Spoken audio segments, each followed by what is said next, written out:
It's the nation's favourite antiques experts. Which way are the bargains? Behind the wheel of a classic car. Do you know where we are? And a goal to scar Britain for antiques. Act 1, Scene 1.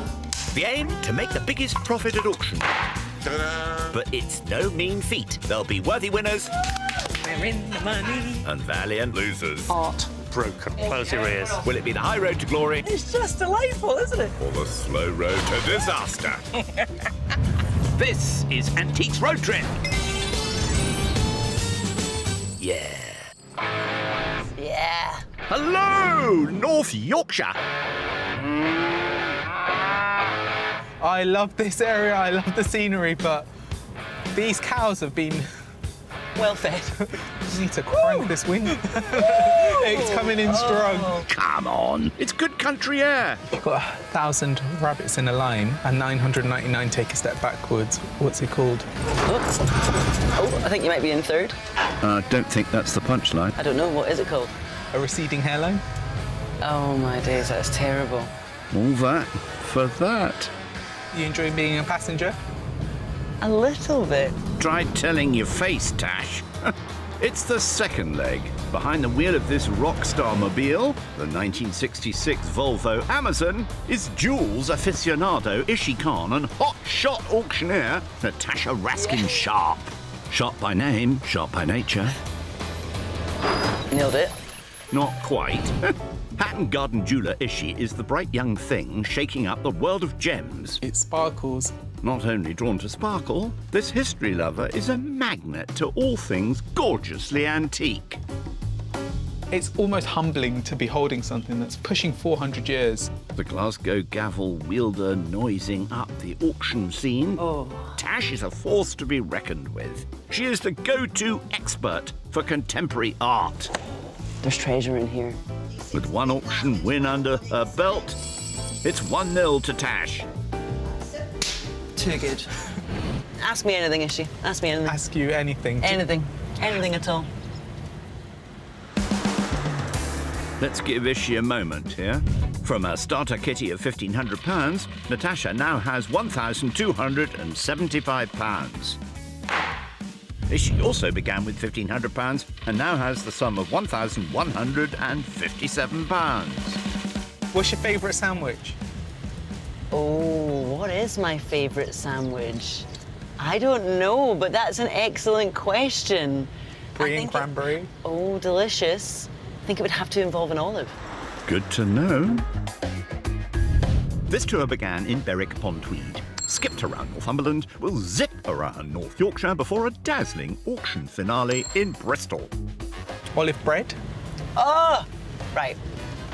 We're friends forever now. She likes olives. Our chummy wummies are in North Yorkshire, concluding shopping in Stillington.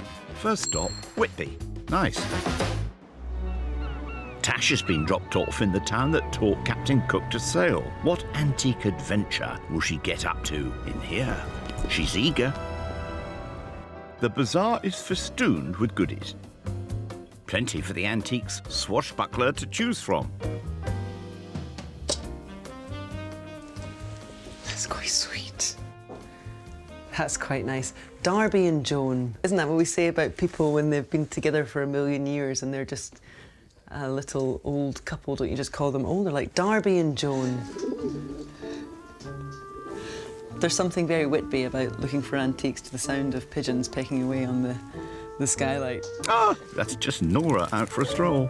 Drawn and etched by Dighton, who was 18th century caricaturist. And it must have been fun, maybe embarrassing, to be sent up by Dighton. But that's what the 18th century is known for. I mean, the birth of the tabloid press. It's people were having fun poked at them.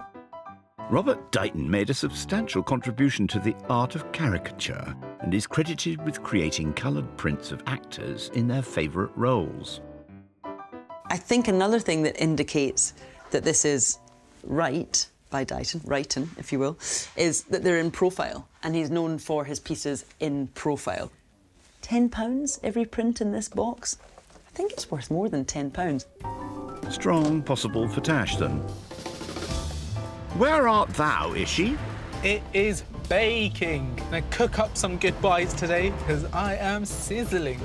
See what you did there? 20 miles further along the coast, Ishy has made it to Scarborough. The sea air has been a tonic for many here since the 18th century. Let's see if it all works wonders for Ishy's shopping mission. This emporium has been on the go since 1965. Let's get our mooch on, shall we? Hello, dog. Good. This is the adorable Candy.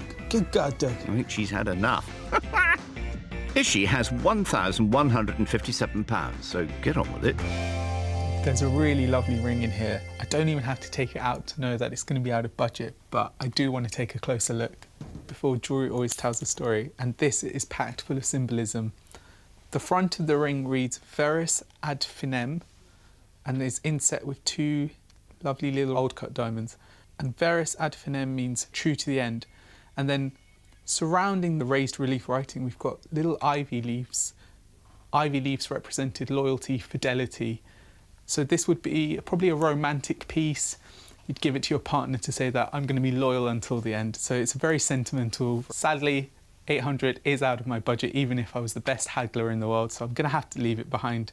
But how sweet is that? Love comes at a price, especially with diamonds. Back to Tash in Whitby. From Natasha's original £1,500, she now has £1,275. Oh, look at the shape there. I'm seeing damage, but I'm also seeing a lovely shape. So this looks as though it would have come from a dessert service, which would have been quite grand. Minton, that's a good name to have impressed on the base of your dinner service, dessert service. Are they irises? No, they're not. No, I don't have a clue. It can't all be Monty Don. Now, Minton's was Europe's leading ceramic factory during the Victorian era. These plates have little spreading feet at the base, and they're raised. So one is a low tazza, 2, 3, 4, low tazzé. Oh, the plural is so delightful. I think they're late Victorian, 1870s, 80s. I just think there are collectors for this type of crockery. I mean, there are hand-painted elements. That pink border, that's hand-done, and the gilding as well, which is a real survivor. This is pre-dishwasher. They need to be steeped, as we would say in Scotland, in a bowl of washing up liquid, very gently cleaned and brought back to life a little bit. All 4 dishes come to a total of £60. Along with the Georgian painting, let's find dealer Frank. Hi, Frank. Frank, I've seen a couple of things. One of them is a print, a little 18th century etching by Dighton. Now, I don't think it's terribly valuable, and you don't either, because it's marked up at £10. Oh. So I'm happy at 10. Yes. And then if I want to use my posh voice, the Tazzé at the back, the Minton's group of low Tazza. You know the ones? Oh, you have them for what you like, but we'll quote you a price. £30 for the lot. 30 with the print? No, we'll have to put a tenner on the print. Right, It's OK. £40 a lot. OK, so £40 in total? That's it, yeah. Let's shake on it, Frank. I'm grateful for that. How very kind, Frank. Thank you. Tash now has a little over £1,200. Now, down the coast in Scarborough, stand by. Now, there must be something in the air here in Scarborough because there's another really sweet romantic jewel just inside this cabinet. So I love that we've a watch key and given it a little twist to make it a very endearing romantic object. So we've got a double-sided heart, one side probably foiled rock crystal, or it could be a citrine, and on the other side we've got a bloodstone. Not many people today have pocket watches that need winding, but because of the way this is made and how it looks like a little heart, it could just be worn as a necklace. Do you know, that's a lovely example of how an antique can adapt and survive to still be of use over 100 years later. That's so dreamy. So this is probably made of rolled gold, which is a very, very thin layer of gold on metal that was used in the Victorian era and still used today. Now, this has a ticket price of £20, and for 20 quid, I think this could do really well at auction. Stand by Matt and Candy. I found this really lovely watch key. I mean, it's in gorgeous condition and it's £20. So I'm not going to haggle. I think it's a very fair price. So if you're happy, I'd love to take it off your hands. No problem. So nice, quick deal. Thank you, Matt. Ishy now has £1,137 for the rest of the trip.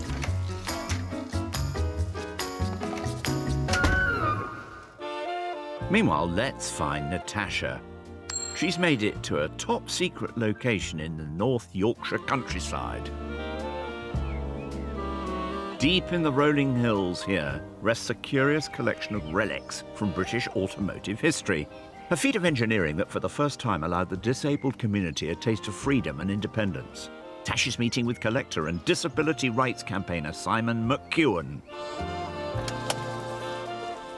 Simon, hi, how are you? Hi, Natasha. Good to see you. It's great to see you too, and great to see this because I've never seen the like, Simon. So what exactly do we have here? You've got what's called an Argosson invalid carriage. This is from 1947, 1948. This was produced for disabled users from before World War II and after World War II. And this particular vehicle was given to a Polish airplane pilot, I believe. This is part of their mobility. Let's go back to the 17th century, shall we? While fire ravaged the city of London, a German paraplegic clockmaker invented a self-propelling wheelchair, which in turn inspired the 18th century bath chair. You kind of start getting these kind of vehicles without an engine, so they look like this without an engine that you pushed. But then also the bath chair gets an engine put on it. Simple as that, really. And a vehicle like this gets an engine put on it. So what you're starting to see is bath chair with an engine and a hand-pushed version of this with an engine, which then becomes this. The 1940s invalid carriage was brought about by motorcycle manufacturer Bert Greaves in 1946. He wanted to help disabled ex-servicemen regain their freedom. And this Argosson example, you said 1947, 48, so we're almost immediately post-World War II. Was there an uptick in demand, men coming back with disabilities? If you were impaired by World War II, you could get a vehicle through the provisions that were put in place for service people. With the rosy glow of the birth of the NHS, the motorised tricycles were supplied free to those eligible. Suddenly a whole new group of people came on board, like my grandfather. Oh, your grandfather used something like this? Yeah. Oh, interesting. And was he someone who'd been injured during the war? No, he came through the NHS scheme as somebody who was born with a condition which meant that he couldn't walk properly. So it's a really fantastic scheme when you think of it, to enable people into work who previously would have been quite restricted in where they could go and what jobs they could do because they couldn't get there. Comfy there, Tibbles? By the glam rock 1970s, the AC Invacar Model 70 hit the roads. One thing you notice straight away is the colour. Why did the car manufacturers choose this colour? They become this teal blue colour, because it identifies them as a vehicle for a disabled user. You could drive this outside your shop and people would realise who you were, what you were and why you needed to be outside the shop. And how safe were these as vehicles? This particular vehicle, the Model 70, was known for being unsafe. This was the last vehicle that the government commissioned. But they put a bigger engine in the back of the vehicle, and that bigger engine, in certain conditions, lifted the single front wheel up. The dangers were real. Safety campaigns and support, even from Formula One champ Graham Hill, meant drastic action was needed. By the time the scheme finished in the mid-70s, and it was close to new entrants, there was 25,000 vehicles on the road in Britain, of all types. So not just this type, but all the types. Yeah. 25,000. So they were everywhere, every town, every city, every village. Despite its popularity by the early 2000s, when UK car ownership was nearly 30 million, the little Invacar was deemed unsafe and taken off the road. Now a rare collector's piece, owner Adam Bennett can show Tash just how they work. The seat's designed so it can be set up like Meccano, so they'd fold the side of the wheelchair down, they'd shuffle across, get in. After they've done that, they move the seat back across till it locks in place there. Then they would collapse the wheelchair, drag it in, push it forward, pull the door back, slam it, and they're good to go. A fine art. Yeah, absolutely. Would you like to have a drive? Yeah, if you think that's suitable, I would. Absolutely, yeah. I would like to, yes. Let's take it for a spin, Tash.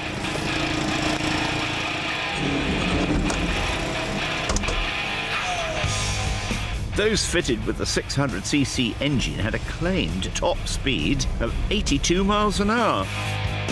Crikey Moses!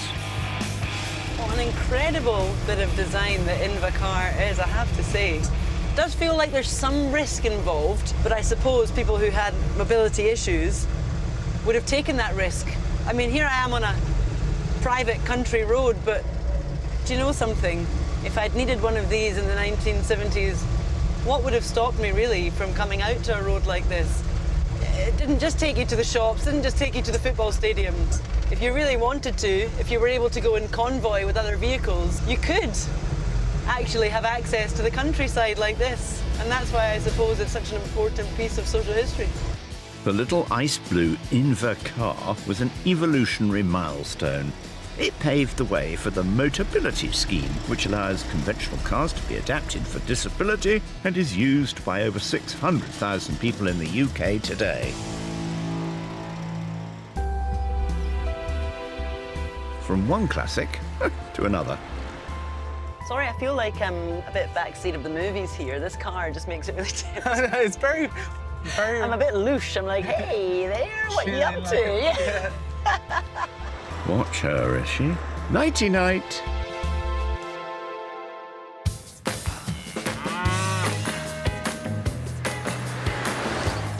A new day has dawned. Let the party continue. Do you know something? Queen Victoria was the original influencer. I never thought about that. Yeah. Proper trendsetter. Proper trendsetter. So what would be her handle then? Don't know. Queen Mother of Europe? Queen at Vicky V. The original Queen Vic. Yeah, Albert with an A for life. Ever. For life. Ever, EVA. I'll be forever. Hashtag excited. Yesterday, Tash played it safe, buying the Georgian painting and the mint and dessert dishes. This is pre-dishwasher. Natasha, now from her original 1,500, has 1,235 smackers. Ishy was also super cautious, collecting just the Victorian watch key. I love that this is a very ordinary item that's been revamped. Meaning Ishy now has £1,137 left in his kitty. I do find they are a little bit smaller. What's smaller? The car's like... No, this is so spacious. What do you drive? Something humongous? Not humongous, just a normal car, but I have a little bit more arm room. A tank, can you imagine? He's probably got a roller at home, and I don't mean for his hair. You are trendy. Oh, come on. Look at that jacket and shirt. Come on. Super Look chic. at that polo neck. That's a staple if ever I saw one. Hopefully it doesn't get warmer. A fashionista must. Their travels today will continue around North Yorkshire, with both chumsters shopping in Pickering, at the aptly named Pickering Antiques. Oh, look at this. Right, come on, Ishy. What a beautiful day. Where are we going?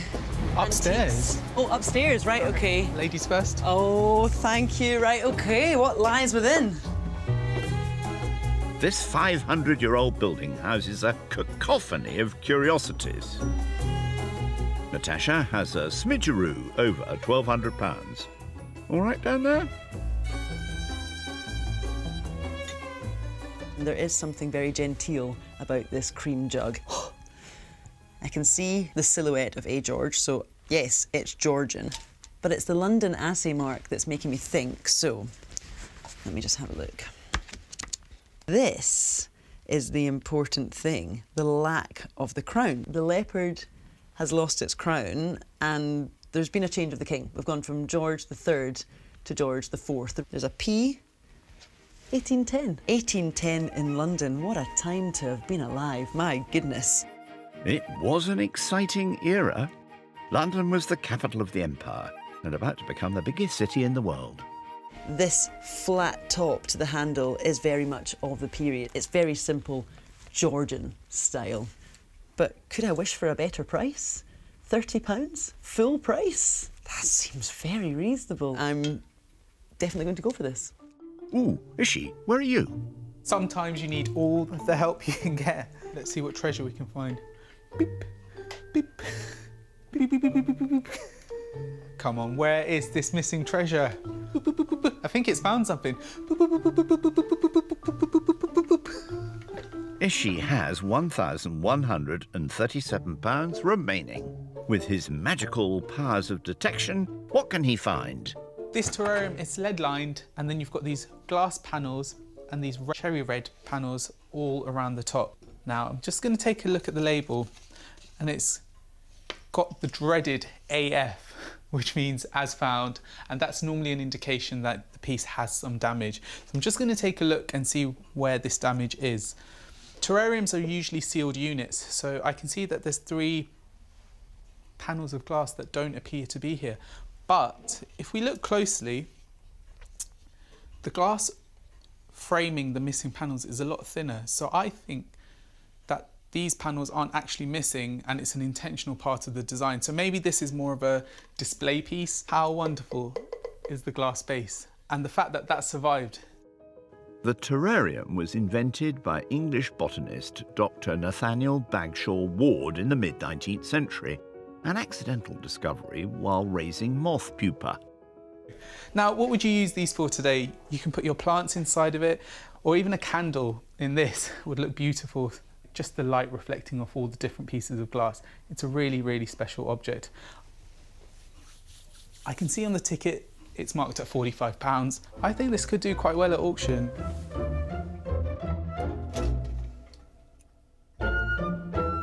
Uh-oh, I sense trouble. Oh my God! Oh my God! Oh, Ishy, I thought it was a fire alarm. You have become so Machiavellian. Who are you? Sorry, I couldn't resist. No, I'm storming out. I'm storming out. Play nicely, you two. There, Tash. Let's see what you can find. This perfume looks really delicate. I'm going to touch the bottle first because that's hardy, obviously. Look. I think it's still sealed. Oh, actually, there's a date on the label, circa 1905, but pretend I didn't see that because there are clues. The style of the flowers, and I think more importantly, or equally importantly, the font, are just at the turn of the 20th century. Think of Paris, think of the great metro signs, think of the Can-Can posters, Le Chat Noir, think of Toulouse-Lautrec. Now, I would say LT Peaver, but let's bring it to life. LT Pivet. I presume that they manufactured and created their scent in Paris and then sent it out into the world. Florami is the name of the perfume. Beautifully said. Still existing today, the perfume house began back in 1774. From the sale of perfumed gloves to being the main supplier to the royal court of Louis XVI. Oh, la la. Oh, it is card, and oh, wow. Okay, so this is lovely. We have the lid and the back. Now, yes, it has seen better days. The lid is ripped here. But come on, over 100 years. And just imagine going into the shop in Paris. Oh, you would go into the grand department store and you would be surrounded by the most fashionable women. £85. There is an exclamation mark after the word rare. I think that probably is quite rare. Did you know what they say in France? They say, c'est un peu too much. Perhaps I'm just getting a little bit carried away, but I think I have to have that. Stand by dealer Mark. Let's start with the George III silver cream jug. It's so marked up at £30. I can't quibble at that, can I? I don't think so, and I think that's a really good price for that piece. But let's have a wee haggle for the perfume bottle. What's the best? I think on that particular piece we can go £60. Are you sure? I'm sure. For real? For real. Let's shake on it. Thank you so very much. Right, let me give you some money.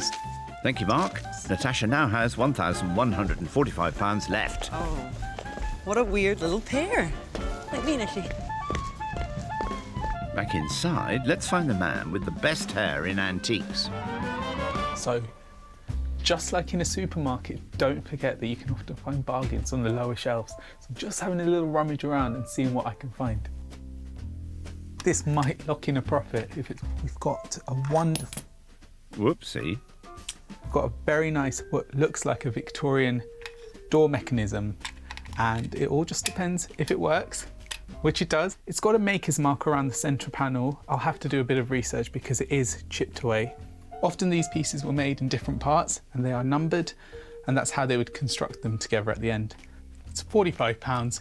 These can sell for hundreds of pounds, so maybe this could be a winner at auction too. Along with the early 20th century terrarium, also priced at 45, we have a total of £90. There's Tracy here to talk money. I want to see what's the best we can do. So I can do 10%, so Okay. that'll get it down to £80. £80. Is that the best you can do?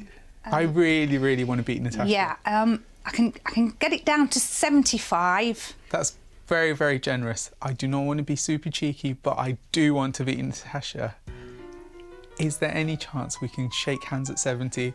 Go on then. Yeah? Yeah. 70? Go on. Oh, you are a legend. Thank you so much. All right, I'm not going to dawdle. Let's get the cash. And I'm going to... Tracy, you are kindness itself. That breaks down to £35 each for the terrarium and the Victorian door lock and brass fittings. Walking very slowly because I do not want this to smash. Ishy now has £1,067. Now, where is our pal Natasha? Hold on, we're turning a corner. I think it's quite good practice when you're turning a corner to let people know you're coming. Yep. There's no one there, but safety first. Indeed, we are in North Yorkshire, heading for York. York is considered to be one of the most haunted cities in the world, with over 500 ghostly ghouls roaming the streets. Before you say, boo, Tash is going in here. The Red House Antique Centre. Let's find something spooktacular, shall we? Inside this 300-year-old Georgian townhouse, every inch is crammed with antiques. Not ghosts, but you never know. With £1,145 stuffed in her purse, let's see what she plumps for in here.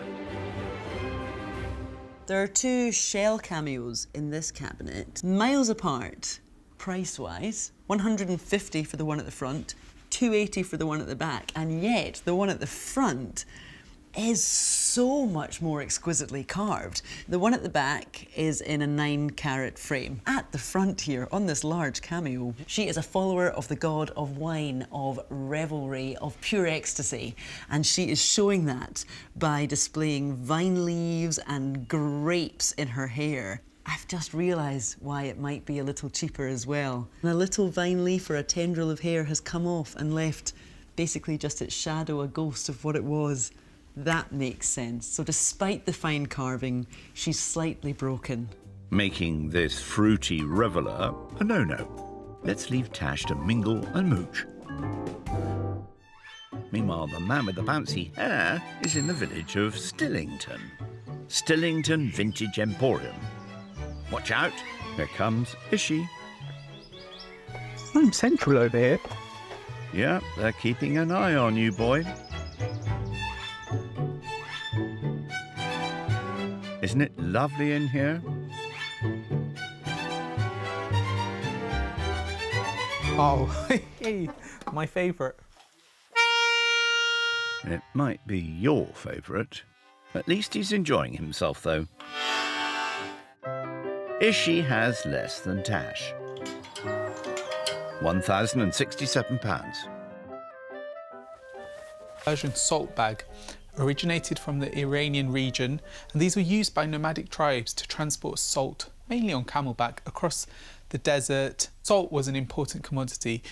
Everyone needs salt to stay alive, but it's also something that could be traded and did have a value. The shape is very unique to the tribal regions of Iran, the borders of Afghanistan, and it's made of this flat, woven front, almost similar to kilim rugs in their design, and each pattern, I believe, had a meaning. It's probably 19th century, and you can tell by the fading of the colours on the back, the wear to the tassels, and the general use that this does have some age. Salt was once as precious as gold. This is a true symbol of the spirit of desert adventure. Underneath it, we've got another salt bag. And look at the colours and patterns on this. You can see the difference in the two. But have a look at the back of this one. You've got an almost multicolour rainbow. I can't see any tags on these, so I'm going to put them down and carry on looking. But aren't they just magnificent? Yep, those bag faces sure are. Let's nip back to Tash in York. Now, you might be thinking, why would you put such a nice piece of continental porcelain, this urn and cover, in such a precarious position? And I will tell you why. Because it's not porcelain. It's actually tin. It's tollware. So it's really nicely painted tin. And look at this floral spray in this central cartouche. Absolutely divine. And then we have nice gilding along the oval base. These little swaggy border. Well, this is what, early 19th century? But I think from the 18th century or thereabouts onwards, people used to really enjoy eating chestnuts. So after your meal, sit down, open the urn, and within you'll find a heaving lump of chestnuts. The word toll comes from the French, toll peint du lac, meaning painted metal. It started life as a way to prevent household items from rusting. OK, 95 is too much. I actually haven't handled one before, and it's a lovely thing to see, and I've never bought one before, so I think I'd be willing to take a risk. It's trick of the eye, trompe l'oeil. It's trick of the eye, and people do buy into anything that purports to be one thing, fine porcelain, but is in fact another. Cue Lucy. Here comes the deal. What's the best price? The absolute best on that is £75. £75, yeah. Do you know what? I'll take a risk. I think it is a tiny risk, but I really like it. Yeah. Hey, do you take £50? We do indeed, yeah. I'm a high roller, right. 50, 25. I'll pass that to you. Thank you very much. Our high roller is now left with a smidge over £1,000. Now, yoo-hoo! Easy peasy lemon squeezy.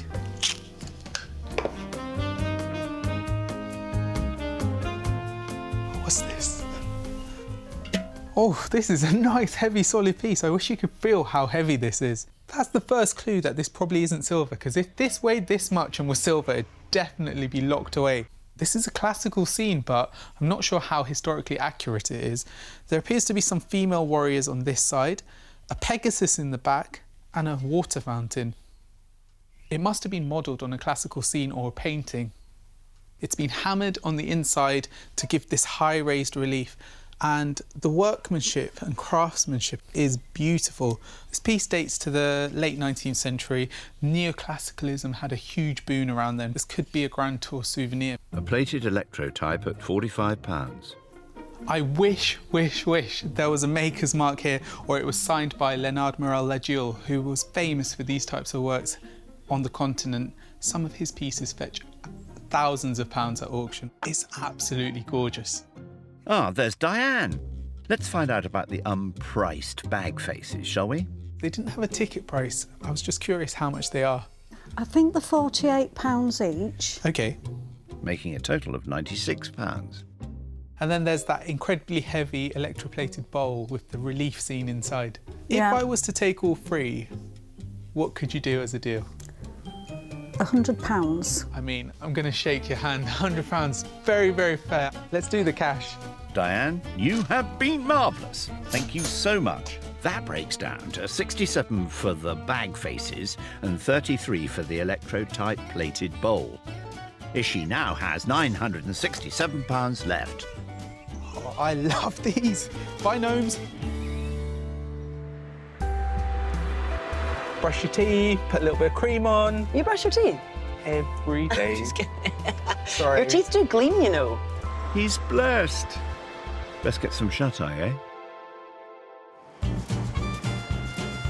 Look lively. Let's see if the fruits of our labour will reap rewards. Tash, round two, how are you feeling? Sad, because this chapter is about to come to a close. Aw. I want it to go on forever. But hey, let's see who writes history. Come on, Ishy. Let's go. It's not over yet, Tash. Our pair, after zipping around North Yorkshire, have returned south to the East Midlands town of Market Harborough for the second in a best-of-5 auction contest. At Gildings, for sale in the room, on the phone and on the net. The lady in command of the rostrum is Denise Elizabeth Cowling. Selling at 100. Natasha spent £205 on 5 auction lots. Any faves, Denise?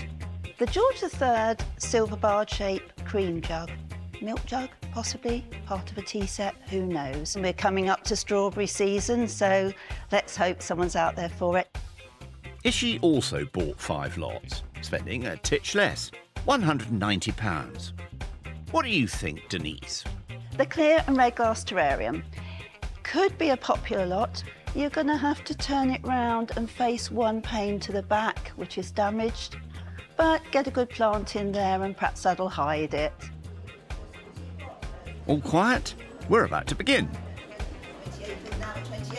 We have the best seats in the house. I know, Are you we're- kidding? Let's just hope it's a good show. Here's hoping. First, we have Ishy's Victorian watch key.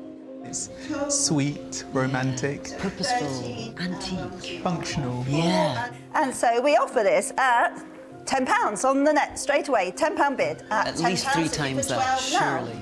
At £10, 12, 15. 15 bid now Come at on, £15. let's go. At £15, fair warning, I shall sell at 15. 15. Cheap. But just think, Ishy, a romantic little steal. I kept it for myself. Maybe you should. Natasha next with the Minton dessert dishes. This is all about dessert. Do you have a sweet tooth? I do. Oh, you do? I love dessert.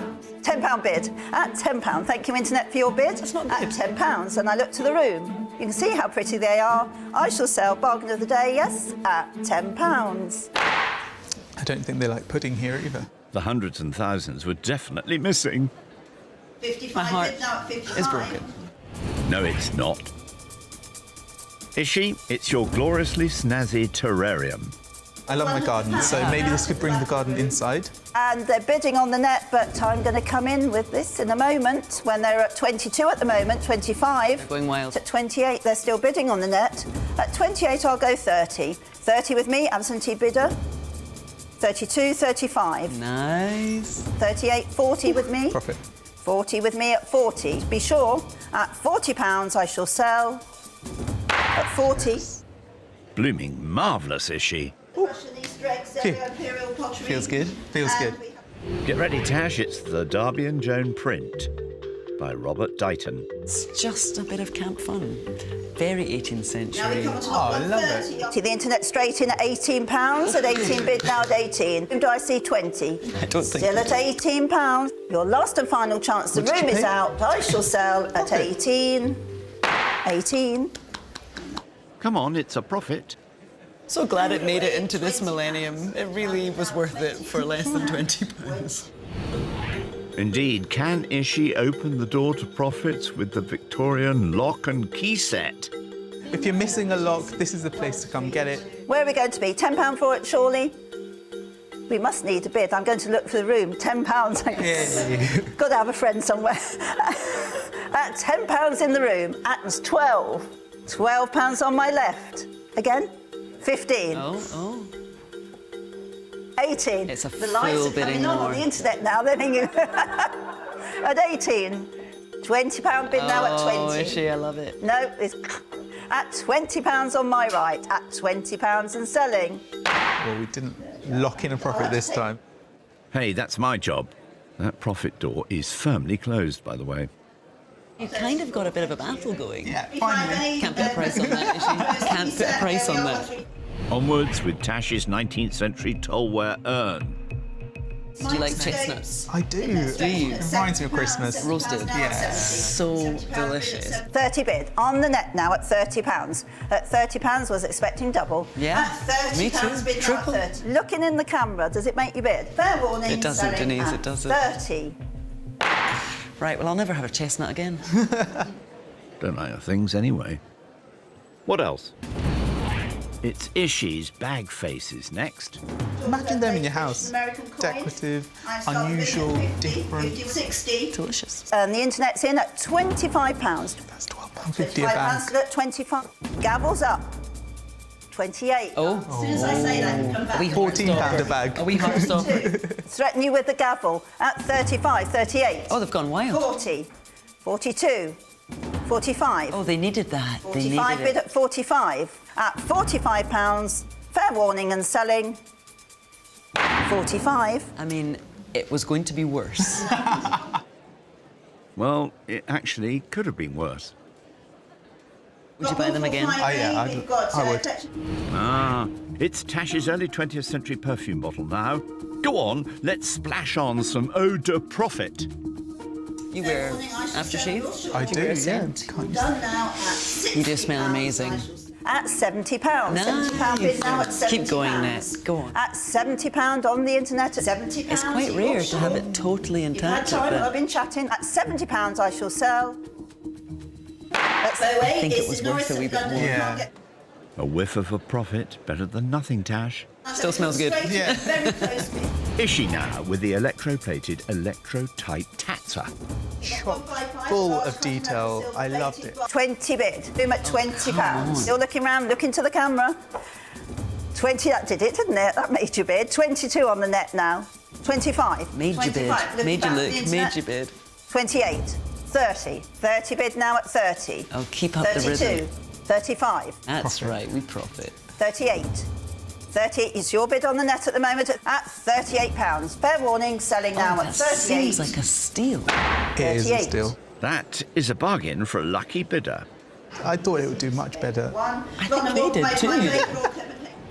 Tempus Fugit, it's the final lot. Tash's George III silver cream jug.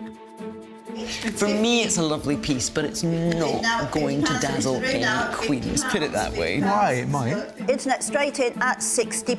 Oh, £60 good. bid now at 60. Good. Internet Keep bid at going. £60. 65. Good. I needed that. 65 in the I room needed now that. at 65. Absentees are out. Internet possibly out at £65. Look into the room now. 65. I'll take Well that. done. I will take that. Oh, ye of little faith. Poured on some extra pounds there. Did you bring the calculator? No. I think we have some math to do. Let's go figure it out. £55. Allow me. Ishy has made a loss of £60 and 44 pence after auction costs. While Natasha, also after costs, made a smaller loss of £46 and 74 pence, making Natasha victorious for auction number 2. But there are 3 more to go. It's getting better. Things are getting better. The sun is shining. Go for a sunbathe. Oh yeah, did you bring any cream? Yeah, let's go. Oh, let's slap it on. Next time, Natasha has an important message. Mum, if you're watching, stop buying me pellets. Ishy exaggerates, This is almost life size. and they befriend some very, very hairy locals. That's like you at dinner last night.